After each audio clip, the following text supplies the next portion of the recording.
नमस्कार दोस्तों, जय मसीह की। Praise the Lord. दोस्तों, आज हम परमेश्वर के वचन से एक बहुत ही सामर्थी और जीवन बदल देने वाले विषय पर मनन करेंगे। मत्ती रचित सुसमाचार अध्याय 6 पद 33 और 34 में प्रभु यीशु मसीह कहते हैं, परंतु तुम पहले परमेश्वर के राज और उसकी धार्मिकता की खोज में लगे रहो, तो ये सब वस्तुएं तुम्हें दे दी जाएगी। इसलिए कल की चिंता मत करो, क्योंकि कल का दिन अपनी चिंता आप कर लेगा।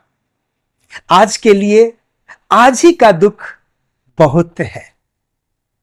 दोस्तों, यह वचन हमारे विश्वास और हमारे जीवन की दिशा दोनों को सही करता है। तो आइए दोस्तों, इसे हम गहराई से समझें।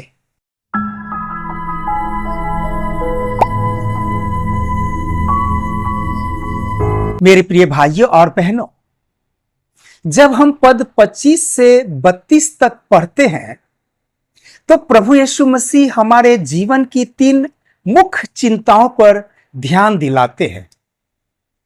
पहला, हम क्या खाएंगे।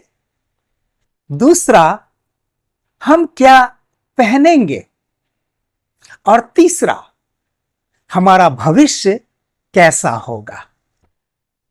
दोस्तों, प्रभु यीशु मसीह ने पक्षियों और मैदान के फूलों का उदाहरण देकर यह सिखाए कि हमारा स्वर्गीय पिता अपनी सृष्टि की देखभाल करते हैं। पक्षी न तो खेत जोतते हैं, न ही गोदाम भरते हैं, फिर भी वे भूखे नहीं मरते, क्योंकि परमेश्वर उन्हें खिलाते हैं। मैदान के फूल न तो काटते हैं और न ही बुनते हैं, फिर भी वे राजा सुलेमान से भी अधिक शोभायमान होते हैं। फिर प्रभु अपने चेलों से पूछते हैं, क्या तुम उनसे अधिक मूल्यवान नहीं हो। दोस्तों, इस प्रकार प्रभु यीशु मसीह यह स्पष्ट करते हैं कि हमारी चिंताएं व्यर्थ हैं, क्योंकि हमारा पिता हमारी जरूरतों को हमसे अधिक बेहतर जानते हैं। दोस्तों, मेरे प्रिय भाइयों और बहनों, जब प्रभु यीशु मसीह कहते हैं पहले परमेश्वर के राज और उसकी धार्मिकता की खोज करो, तो इसका तात्पर्य यह है कि हमारी प्राथमिकता हमेशा परमेश्वर का राज्य। दोस्तों, परमेश्वर का राज्य का अर्थ है वह शासन जहां परमेश्वर की इच्छा पूरी होती है। इसका अर्थ यह नहीं है कि हम केवल स्वर्ग में प्रवेश की बातें करें, बल्कि यह कि हम अपने दैनिक जीवन में परमेश्वर की आज्ञाओं के अनुसार चले। उसकी धार्मिकता, दोस्तों, उसकी धार्मिकता का अर्थ है परमेश्वर के सामने सही ठहरना, यानी कि झूठ, पाप और अधर्म से दूर रहकर विश्वास, पवित्रता और प्रेम में बढ़ते जाना। दोस्तों, प्रभु यीशु मसीह हमें यह सिखा रहे हैं कि जब हम अपनी प्राथमिकता बदलते हैं, जब परमेश्वर और उनका राज हमारे जीवन का केंद्र बनता है, तब वह स्वयं हमारी शारीरिक, भौतिक और सांसारिक आवश्यकताओं का ख्याल रखते हैं। दोस्तों, यहां पर सब वस्तुएं का तात्पर्य है भोजन, वस्त्र, घर, जीवन की आवश्यकताएं और वो सब जो हमें जीवित रहने और जीने के लिए चाहिए। लेकिन मुख्य बात यह है कि ये सब वस्तुएं हमें बोनस के रूप में मिल रहा है दोस्तों, न कि हमारे जीवन का लक्ष्य बनती है। पद 34 में प्रभु यीशु मसीह कहते हैं, कल की चिंता मत करो। इसका सीधा अर्थ यह है दोस्तों कि भविष्य की अनिश्चितताओं से मत डरना, क्योंकि कल की चिंता आज करने से न तो कल बदलता है और न ही आज का दिन शांति से बीतता है। परमेश्वर चाहते हैं कि हम आज विश्वास में जिए और कल उनके हाथ में छोड़ दे। दोस्तों, अब कुछ ऐसे महत्वपूर्ण प्रश्न हैं जो हमारे मन में आ सकता है। हम इसे अपने जीवन में कैसे लागू करें? हम इसे, दोस्तों ध्यान दीजिएगा कि हम इसे अपने जीवन में कैसे लागू करें। सबसे पहला, अपनी प्राथमिकता बदले।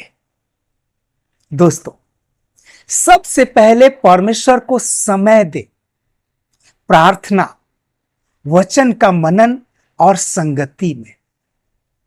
जब हम सुबह उठकर अपना दिन परमेश्वर को सौंपते हैं तो वह दिन हमारी चिंताओं से मुक्त होकर शांति में गुजरता है।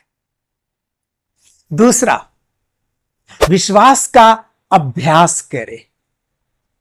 दोस्तों, जब कठिनाई या कमी आए तो तुरंत चिंता में डूबने की बजाय यह कहें, मेरा पिता जानते हैं, मेरा पिता जानते हैं और वह मेरी आवश्यकताओं को पूरी करेंगे।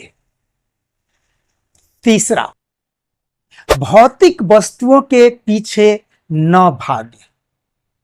दोस्तों, संसार कहता है पहले पैसा, नौकरी, कैरियर और आराम की चीजें, लेकिन प्रभु कहते हैं पहले राज और धार्मिकता।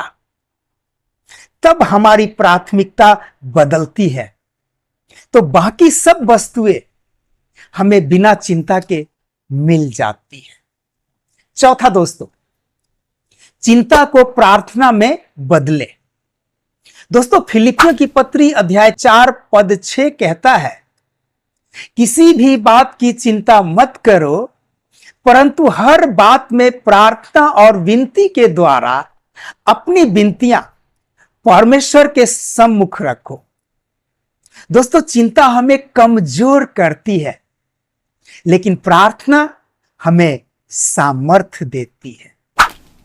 मेरे प्रिय भाइयों और बहनों, मत्ती रचित सुसमाचार अध्याय 6 पद 33 और 34 हमें एक सच्चाई सिखाता है। जीवन का उद्देश्य चिंता मुक्त होकर परमेश्वर के राज की खोज करना है। जब हम परमेश्वर को पहले स्थान पर रखते हैं तो वह हमारी हर आवश्यकता पूरी करते हैं। आज का दुख आज ही के लिए पर्याप्त है, कल परमेश्वर संभाल लेंगे। आइए दोस्तों, हम यह निर्णय ले कि हम पहले परमेश्वर की धार्मिकता की खोज करेंगे और हर दिन को विश्वास के साथ जिएंगे। यही है सच्ची शांति और आत्मिक आशीष का मार्ग। धन्यवाद दोस्तों। जय मसीह की। प्रभु आप सबों को बहुत ऐत से आशीष प्रदान करे। आमीन।